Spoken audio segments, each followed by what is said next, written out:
no tengo ningún problema, yo puedo utilizar estas dos en A y B. A y B. En el estadio C van a haber dos situaciones. Es como que existiera una subdivisión, si quieren. Cuando yo veo clarito la doble línea en toda la superficie, puedo colocar Hyrax o McNamara. Pero en este estadio, en algunos pacientes, aparece unas zonitas donde ya no se nota la doble línea. Esos son procesos de osificación que se llaman los islotes de osificación. Entonces, si yo encuentro un islote en esta zona, ese paciente ya tendría que utilizar un procedimiento previo, que son las microperforaciones. Pero no voy a agarrar y voy a meterle en la microperforación pues en toda la extensión. Si la tomografía ya me está mostrando que acá y acá están los islotes, solo en esa zona voy a hacer la microperforación para no ser invasivos con la cirugía. Entonces, una vez que he hecho eso, yo puedo colocarle un Hyrax y McNamara. O también, si ustedes quieren asegurarse, pueden colocar un marker.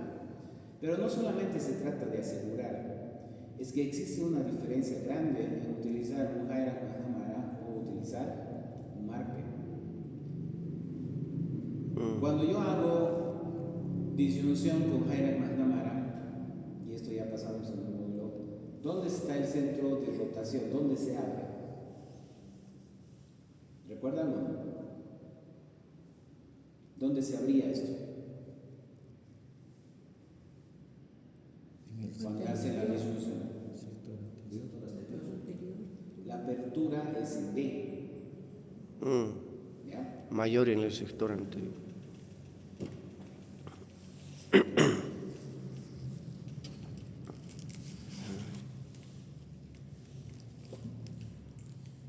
La apertura es en B.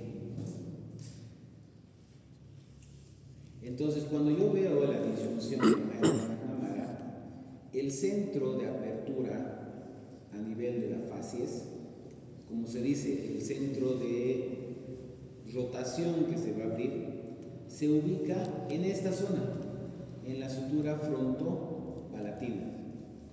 Por eso es que cuando se abre con el Hyrax McNamara, el paciente incluso siente una molestia, ¿no es cierto?, en esta zona, porque es la zona de presión donde hace esto. Esta es la apertura. Entonces, cuando yo utilizo el Hyrax McNamara, acuérdense que va a haber un cambio a nivel dental. ¿Por qué razón? Porque cuando yo estoy haciendo esta apertura, el primer movimiento, quiere decir, ¿dónde va a ir la fuerza en primer lugar? Esa fuerza que tú estás aplicando, ¿dónde va? A los dientes. A los dientes. Los dientes van a agarrar y se van a vestibularizar, se van a chocar con la tabla vestibular. Pero es una fuerza que va a provocar una reabsorción frontal o basal. Frontal, muy bien. La basal. La frontal es la que te va a remodelar el hueso.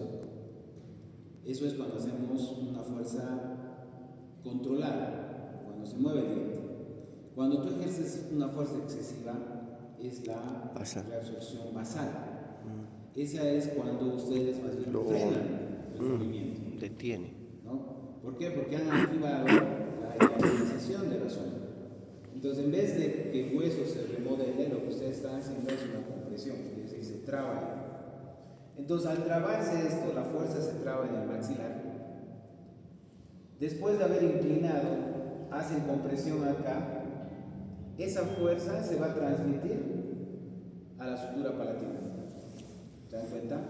Por eso es que yo les digo que no pueden colocar un Hyrax McNamara si estuviera en un estadio de OC sin microperforaciones. Acá se va a quedar la fuerza y esto se rompe, porque esto ya no se abre. ¿Entienden?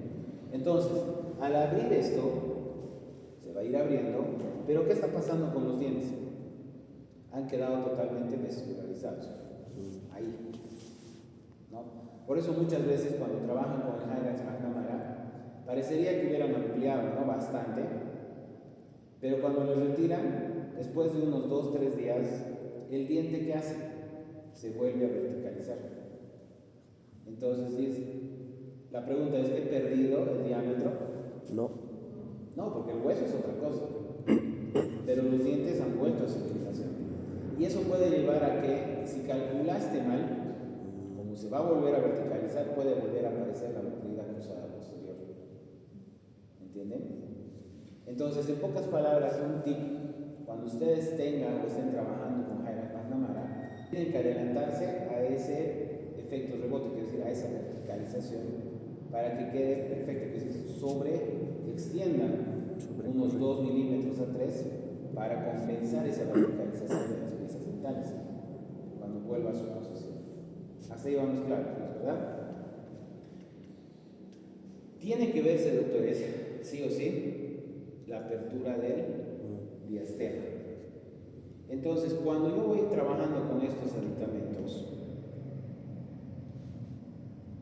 ustedes tienen que estar conscientes de que van a hacer la apertura en B, vamos a abrir las suturas circunmaxilares, pero también no se van a abrir ciertas suturas como la frontocigomática, la cigomática maxilar, donde prácticamente es lo que sostiene. Entonces, voy haciendo la fuerza, esto se va a ir abriendo. Lo que me va a hacer, doctores, es una apertura mayor en el sector anterior y menor en el sector posterior. Eso es lo que te hace el Hyrax y el McNamara. Mayor anterior, menor posterior. No se abre así, se abre en forma de V. Hasta ahí grábense.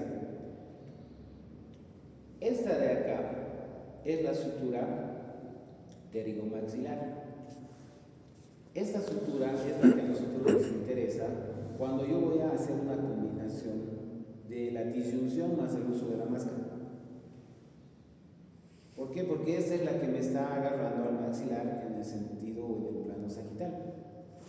En paciente en crecimiento, doctores, ¿no?, en los peques, por eso les decía que no se necesita hacer disyunción para usar máscara en un niño de 5, 6 hasta 7 años. ¿Por qué? Porque esta sutura, la pterigomaxilar, está con lo que se llama el gap lineal. El gap lineal se refiere a que hay un espacio entre los dos huesos. No hay la consolidación de sutura. No hay sutura, en pocas palabras. Pero a medida que va pasando los años, 8, 9, 10, sucesivamente, esta sutura se va consolidando. Pterigomaxilar. Ahora, si yo quiero traccionar esto, yo tengo que liberar esta sutura. ¿Se dan cuenta? Por eso es que la disyunción no solamente abre la sutura palatina media, separa también estas suturas, con lo que me permite que yo pueda traccionar. Entonces, ese es el motivo, doctores, por el cual a partir de los 8 años para arriba, ustedes tienen que disyuntar para usar ya sea la máscara o también para que ustedes usen el arco extraoral, ¿no? Ahora, si ustedes se fijan en esa imagen, esta de acá son las suturas palatino-maxilares o las suturas palatinas transversas o las transversas, como quieran llamarles. Ese es el límite del tercio posterior de la sutura palatina media. Esta partecita, cuando desaparece en la imagen, ¿en qué estadio está?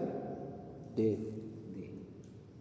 Pero si yo veo esta suturita, ¿en qué estadio estoy? Sí. C, ¿no? Acuérdense muy bien de eso. Esa es la diferencia entre C y D. Ahora, ¿cuáles van a ser estos efectos? Voy a adelantarme un poco, esto ya hemos visto.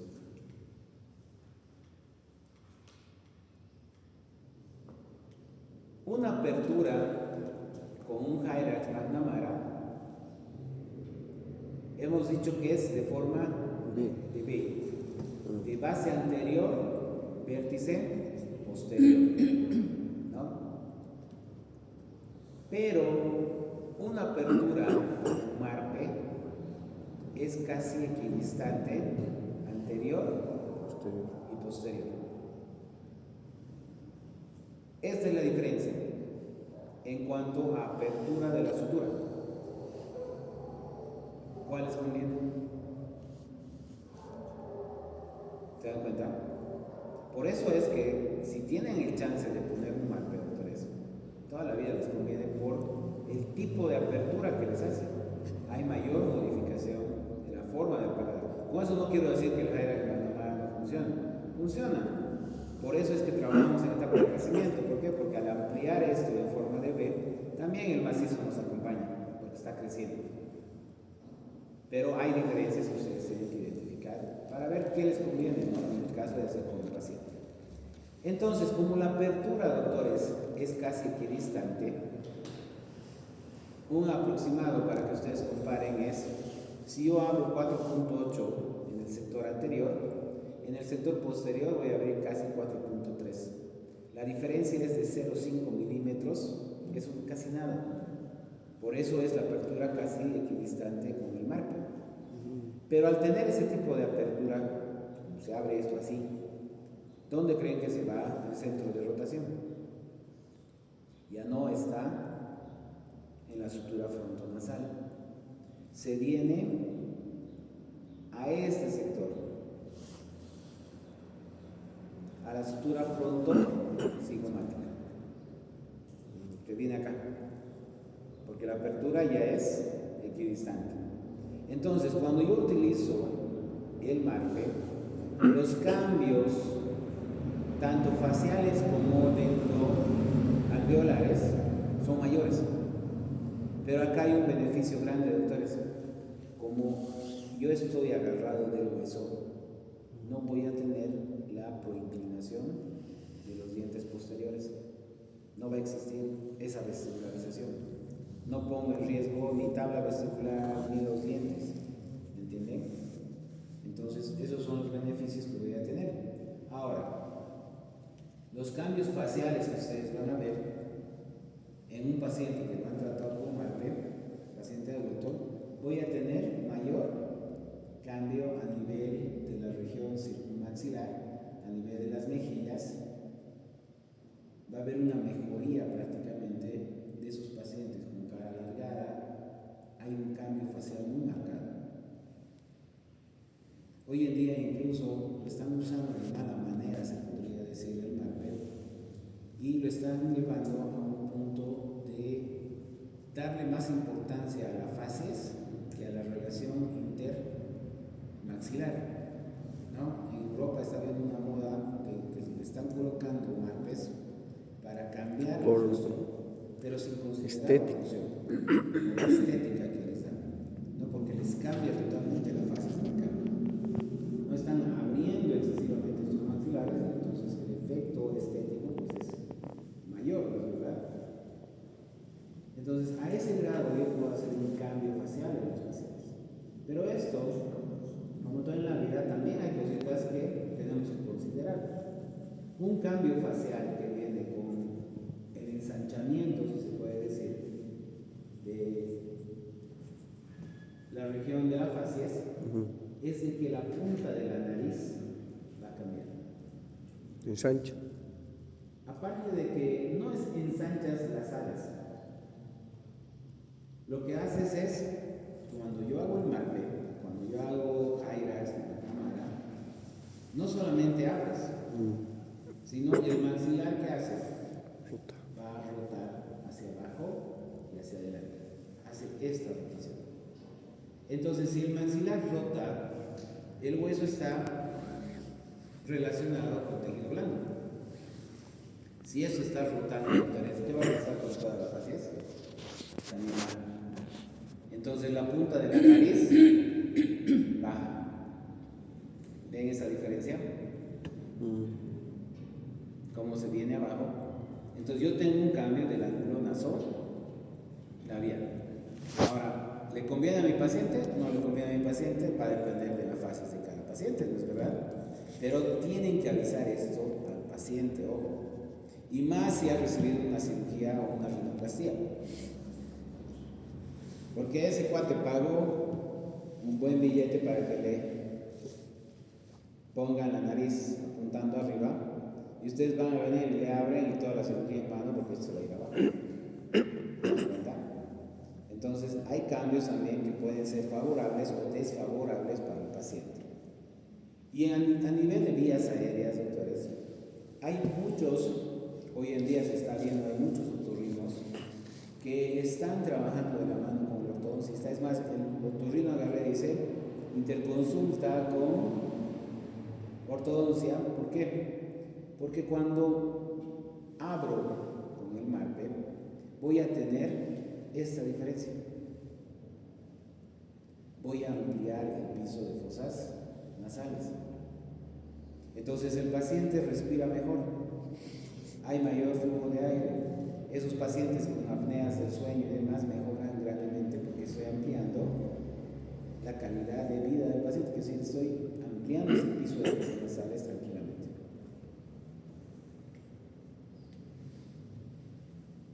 Ustedes ya saben que cuando estoy en estadios donde tengo que hacer la separación, es lo que se hace en las microperforaciones.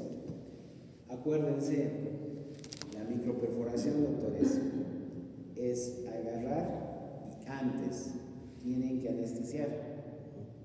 No pueden meterle directamente sin anestesia. ¿Dónde anestesio? Voy a agarrar y voy a bloquear 3 puntos previos. ¿Qué tengo acá?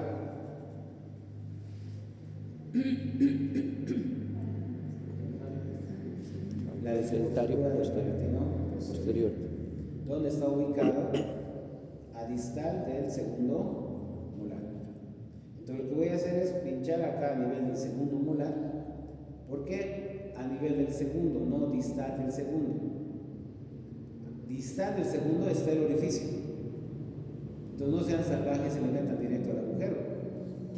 Porque pueden provocar hemorragia, por ahí está la arteria palatina anterior, va a haber mayor sensibilidad, mayor dolor. Aproxímense a la zona, van a poner la infiltrativa, entonces va a llegar a bloquear. Hagan la vida del paciente más cómoda. Bloqueo acá y también voy a bloquear en esta zona, que es la desembocadura de la arteria palatina anterior. Pero no queda ahí. Van a agarrar y me van a reforzar esta zona. Entonces voy a colocar en la zona donde tengo planificado colocar los microimplantes, voy a colocar infiltrativa un poquito, un poquito, un poquito, un poquito, un poquito y un poquito. Son 3 puntos, quiere decir 6 en total que voy a hacer. Refuerzo toda esa zona para dar comodidad al paciente. Una vez que he hecho la anestesia, pongo povidona, listo toda la bioseguridad de este paciente y cuenten. Primera arruga. Segunda. A partir de la segunda arruga palatina voy a empezar a hacer las microperforaciones hasta Primer molar. distal del primer molar. ¿Estamos claros? Ahora, cuando voy haciendo las microperforaciones, en esta zona, desde el molar hasta distal del primer premolar, tengan cuidado al hacer la presión, porque es acá donde ustedes van a caer en vacíos. ¿Por qué? Porque ahorita les voy a mostrar en la tomografía, esa zona es la zona más delgada que presenta el hueso. Entonces prácticamente ustedes van a entrar donde creen. No, ahí. Al piso de fosas Nasales. ¿Me entienden? Ahí tienen que tener cuidado con la presión, entonces ustedes están haciendo la microperforación. La ventaja que tiene, doctores, trabajar con la tomografía es que les da cortes de 1 milímetro en profundidad. Es decir, les está mostrando desde la superficie todo el espesor del hueso. Es lo que ustedes están viendo acá. Entonces, ¿qué estoy viendo acá? ¿Cómo veo prácticamente la sutura en toda su profundidad. Voy viendo cómo está. Cosa que una radiografía oclusal, la oclusal solamente me muestra la parte superficial de la sutura, no me está indicando cómo está por dentro de la sutura. Entonces, cuando hago las microperforaciones, no tengan o no se asusten porque va a haber sangrado, es una herida. Y ustedes tienen que hacer esto cada 2 milímetros. La lanceta tiene que tener un grosor mínimo de 2 milímetros de grosor la lanceta. Y cada 2 milímetros hago las microperforaciones. ¿Me entienden? No tengan miedo, tienen que hacer esos procedimientos, ustedes ya son especialistas. Pero un punto importante, doctores, cuando ustedes coloquen la lanceta, no la coloquen así, no la coloquen así, tiene que entrar totalmente recta y vertical. Porque si yo voy a entrar así, lo único que voy a hacer es dañar el hueso, no voy a debilitar la sutura. Esto tiene que entrar totalmente recto para que entre en la sutura. De eso se trata. ¿Estamos claros? Entonces, cuando estén haciendo la microperforación, como yo estoy trabajando acá, es muy fácil que yo esté colocando la lanceta así. Por eso es que ustedes tienen que agacharse y ver bien que estén colocando de forma vertical. Entonces tengan mucho cuidado al momento de hacer. Y profundizamos unos 6, ¿no, doctor? Ahorita te digo. Miren la diferencia. ¿Qué estadio estaría acá? Sí. Doble línea, un espacio al medio, ¿no? Un estadio C. Acá.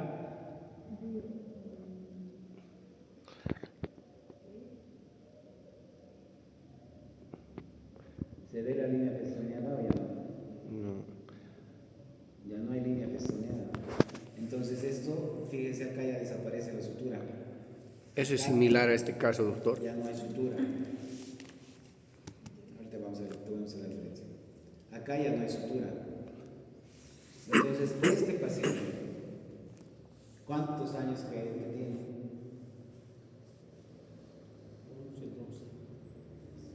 Normalmente eso ustedes verían cronológicamente en pacientes arriba de los 18 años. Cronológicamente ustedes deberían ver así. Y estas suturas totalmente abiertas se veían en etapa de crecimiento, ¿no ven? A los 10, 11 años. Este paciente está con 10 años. Yo no creo que este paciente está con casi, si no me equivoco, tenía 17 años. Entonces la edad ya no es una referencia cronológica. Por eso es que yo necesito agarrar y aprenderme esta capacita de memoria. ¿Me entienden? Voy a volver para responder tu pregunta, Iván. Acá. Yo tengo las referencias de medidas que ustedes tienen que tener. Yo calculo de lo que choque el hueso, no estoy calculando de la encía. Ustedes pulsan, chocan el hueso, ¿no es verdad? Desde ahí, ustedes tienen que profundizar 4 milímetros. Esa lanceta tiene que entrar en el hueso 4 milímetros.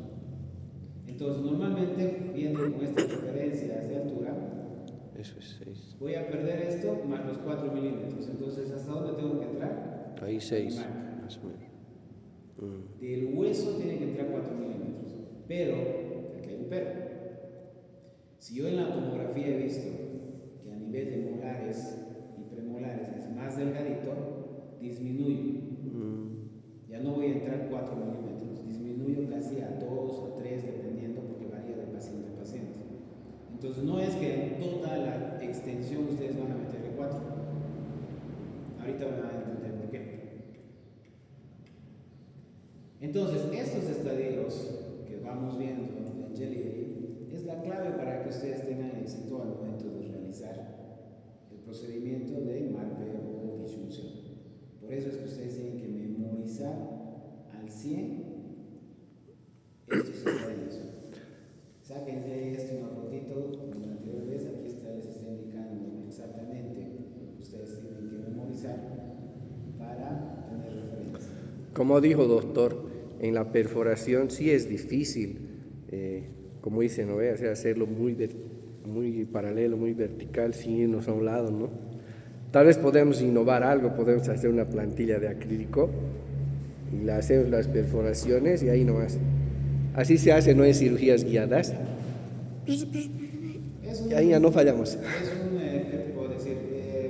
Adicionas un tiempo laboratorial de trabajo, ¿no? Pero te estaría garantizando Seguridad, ¿no? el hecho de que puedas hacer práctica. Puedes hacerlo, no hay ningún problema. Es como las guías de implantes.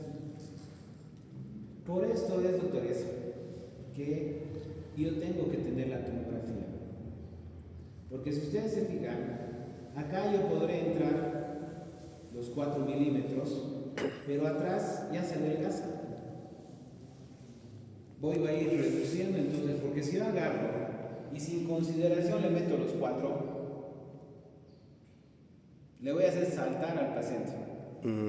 Porque la anestesia no llega al tejido de vía aérea.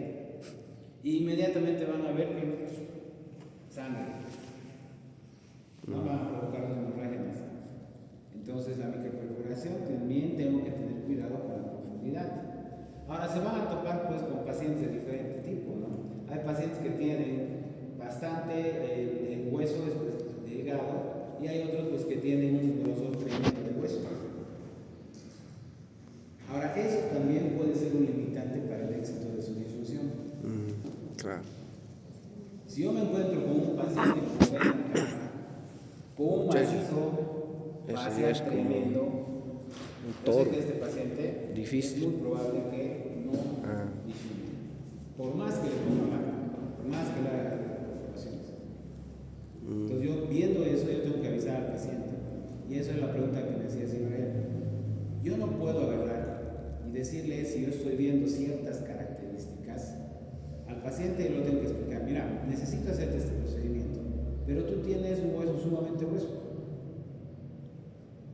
Entonces yo tengo que hacer el procedimiento, pero hay una posibilidad de que no se separe la sutura. ¿Me entiendes? Yo tengo que informar al paciente.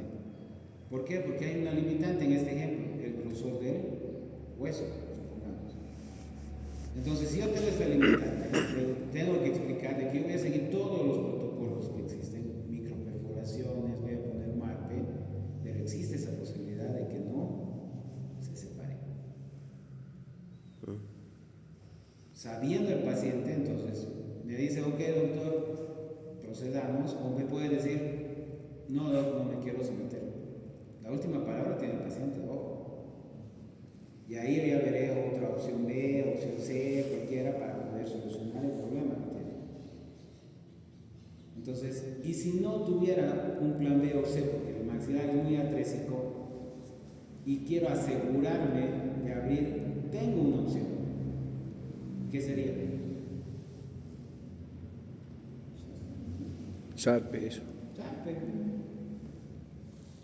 Bueno, no quieres correr la opción, entonces tienes que entrar a quirófano, el maxi lo va a separar y ustedes ¿se dan cuenta?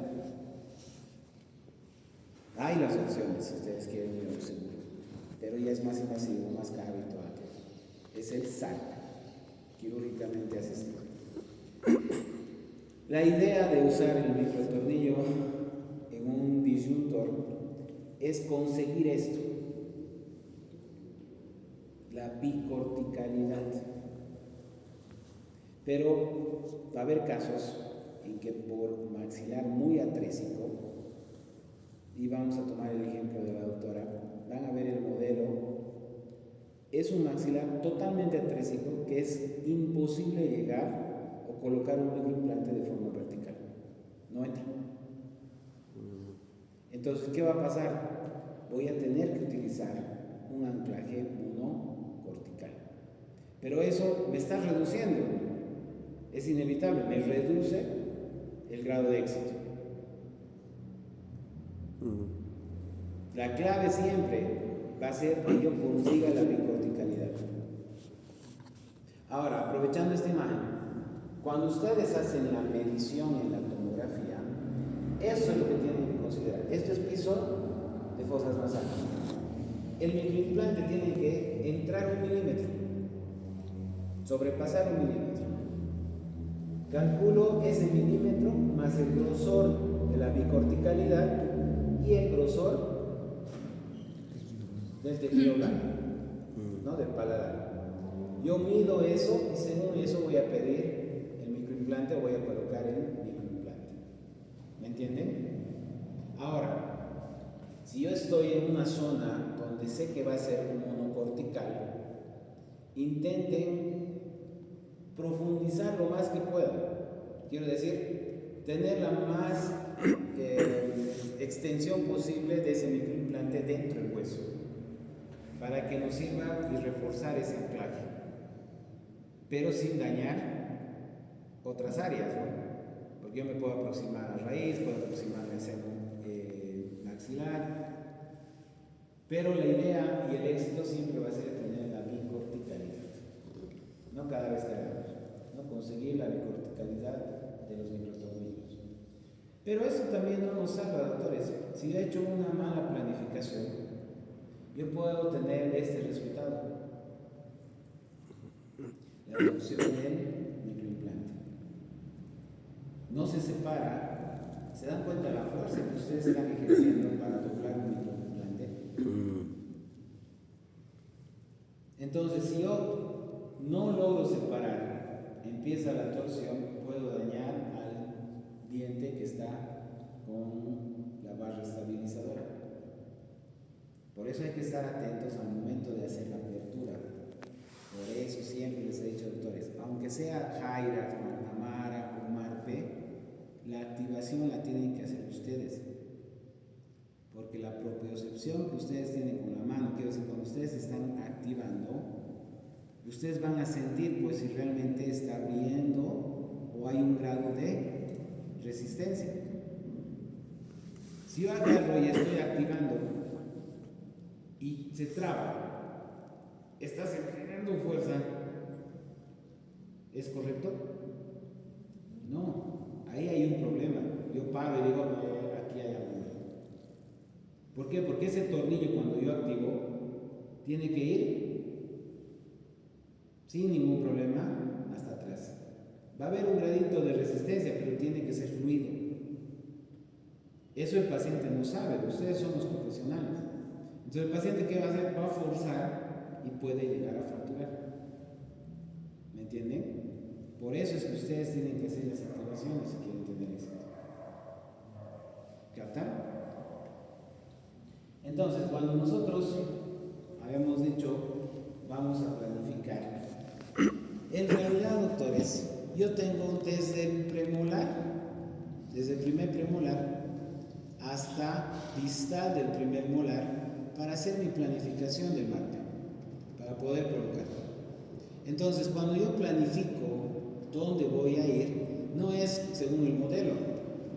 Yo tengo que ver la tomografía para ver cuál es la mejor zona. Entonces voy a retroceder un poquito a esta zona. No, está aquí. ¿Por qué me tengo que ver los diferentes cortes? Porque en algunos pacientes la cortical no es densa. Va a haber zonas de espacios. Si ustedes se fijan aquí, ven estos negros. Ahí hay cero, densidad o cero. Entonces yo cuando hago mi planificación no puedo agarrar y decir, le voy a colocar aquí. Porque si entro acá, cuando estoy colocando, como mantequilla se va a entrar. Entonces yo tengo que ver cuál va a ser la mejor zona para colocar el microtornillo. Por eso la planificación de Marpe es personalizada. No es venta así de forma general y ahí te ves a dónde entra. Ustedes tienen que medir dónde va. Entonces, en el caso, en este paciente, yo estoy viendo que hay una buena cortical en la parte media. Voy a hacer de que aquí está la sutura, el microimplante esté a 2 milímetros de la sutura o 3 milímetros, o podría ser un poco más, o un brazo va a estar a 3, el otro va a quedar a 2, o un brazo puede estar más adelante, el otro más atrás. Eso es lo que ustedes planifican, buscar la mejor zona donde va a entrar el microtornillo. Entonces, cuando yo estoy agarrando y haciendo mi planificación, lo que yo tengo que ver es que estos conectores vayan en la mejor zona posible. Por eso es que se mide el espacio de los dos conectores. ¿Dónde van a ir?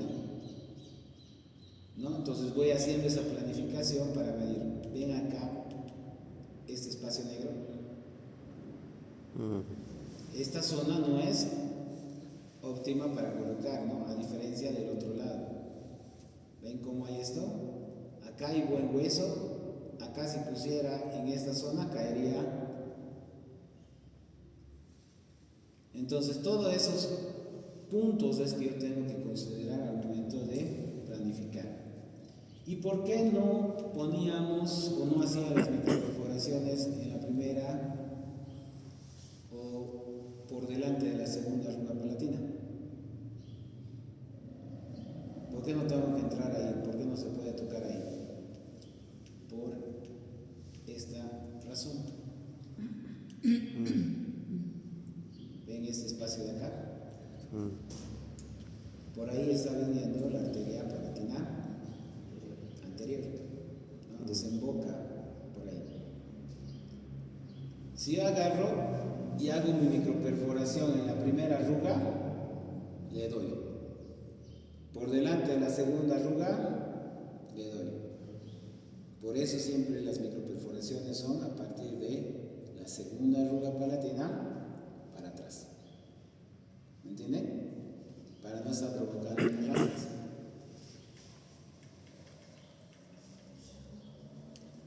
Cuando ustedes compren el Marpe, por eso les piden que manden los modelos a las tiendas donde venden, porque ellos tienen que personalizar justamente la zona donde va a entrar. Va a haber casos donde esto sea más delgado, esto sea más ancho, ¿no? Los conectores. Y según eso también se mide y se hace la compra del microtornillo. Entonces son varios factores que se ven antes de hacer una compra general. Eso es cuando estamos trabajando pues con el Marpe, ¿no? Que yo tengo que considerar todos estos factores.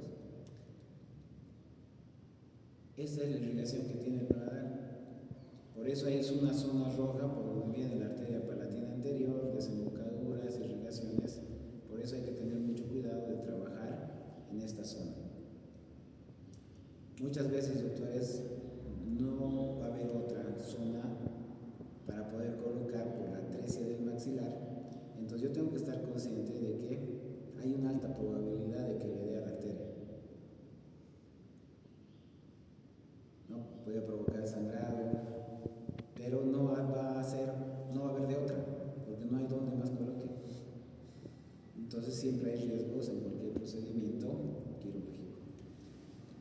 Entonces vamos viendo la tomografía, hemos dicho que es lo mejor para poder hacer la guía, si se podría decir, para utilizar. ¿Qué estadio estaría este paciente? ¿Cuál? Sí, sí. Vean aquí clarito, doble línea festoneada y ese espacio al medio. Voy viendo hasta atrás, ¿no? Se nota en toda la extensión. Estadio C. Doble línea festoneada con la extensión al medio. Acá, ¿qué están viendo?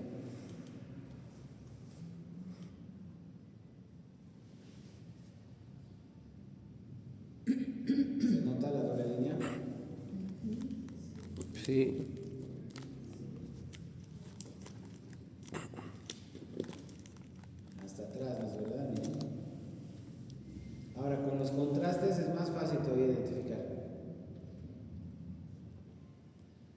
Vean acá el contraste.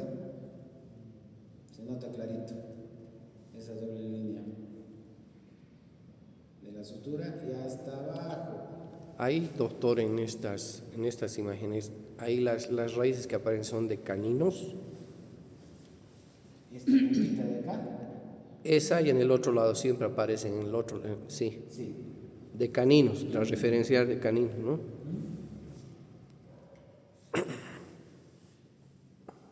Cortes axiales. Y este es el corte que estás pidiendo, Ivette. Miren acá cómo varía. A nivel de la pieza, más o menos, ¿qué sería aquí? Primer premolar, ¿no? 14. Segundo, primer molar, segundo molar. Ahora, las microperforaciones, ¿recuerdan? Si estuviera haciendo microperforación distal del segundo, ¿cuánto entraría? La lanceta. Del segundo premolar, ¿Cuánto entraría? dice 1,65, 4. ¿Qué? El hueso es 1,65.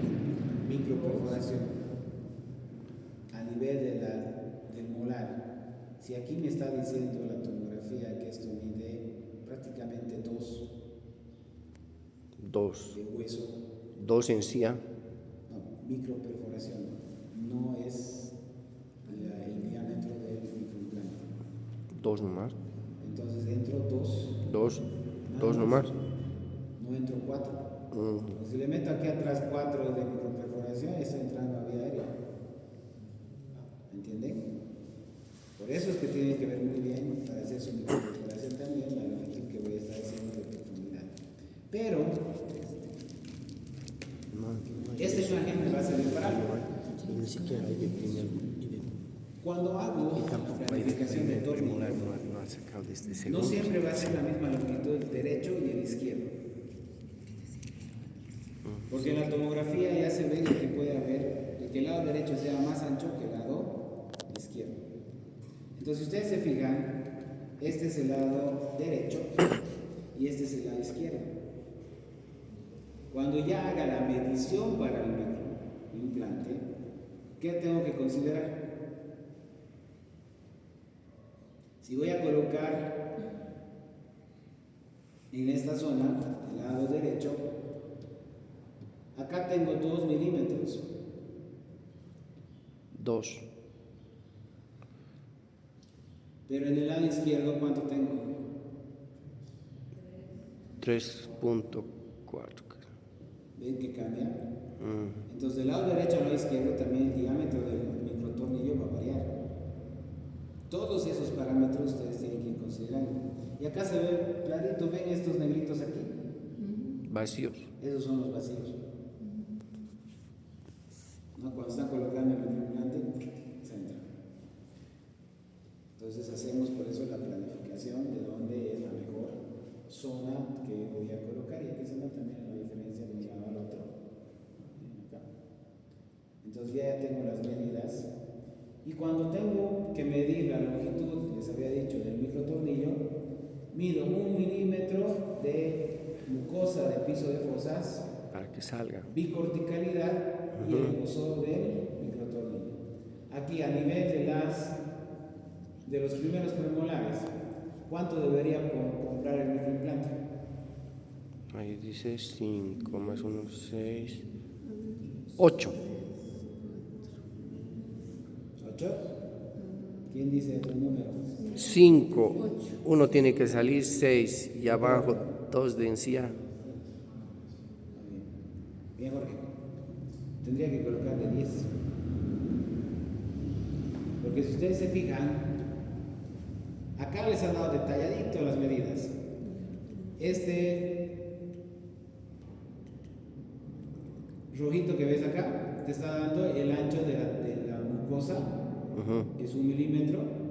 El verde te está diciendo la bicorticalidad, 5. que sería 5 directo. Aquí y ese incluso podría tomarlo como 2, pero solo mido 1. Entonces 1 más 5, 6, ¿no es verdad? Y acá el grosor, el azul es el grosor de la encía del 9. del tejido blando, 10. que es aquí 3. ¿No? Entonces, más lo que vendría a ser el aparato, que se mide unos 2 milímetros, acá entraría un implante de 10. ¿Vale? Esa es la medida, la forma que ustedes van a medir para comprar esos microtornillos, ¿no?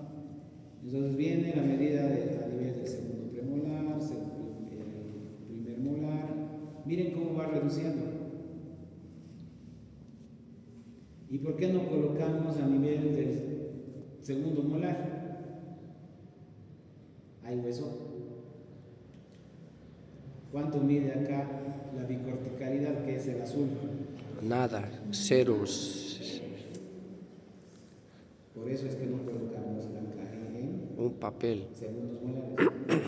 ¿Entienden? Por eso no hago las microperforaciones a nivel del segundo molar. Porque ya directo me voy a meter pues al tejido blando, va a ser sangrado nomás. Ahora sí me entendieron. ¿Sí?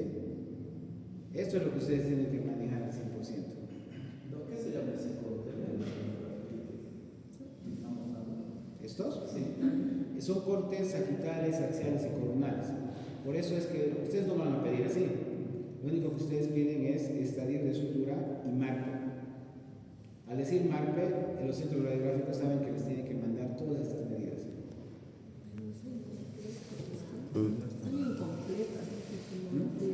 Así no nos mandaron. El sagital no mandaron aquí, ¿no? ¿No les dan el sagital? No. Pero les dan el CD. El CD sí. Claro, en el CD tú tienes que ver. Tal vez no las han impreso, pero en el CD está todo eso. Entonces tienen que ver eso. O directamente ustedes pidan. Si no les están mandando así, pídanle. Aparte de eso, quiero que me lo impriman Sagital. el corte sagital. Sí, mejor. Ustedes puedan ver. Si no, tu gamer vas a tener que... A veces los costos son mayores cuando les pides más detalles, más que a alguien paciente y no quieren pagar. Si tú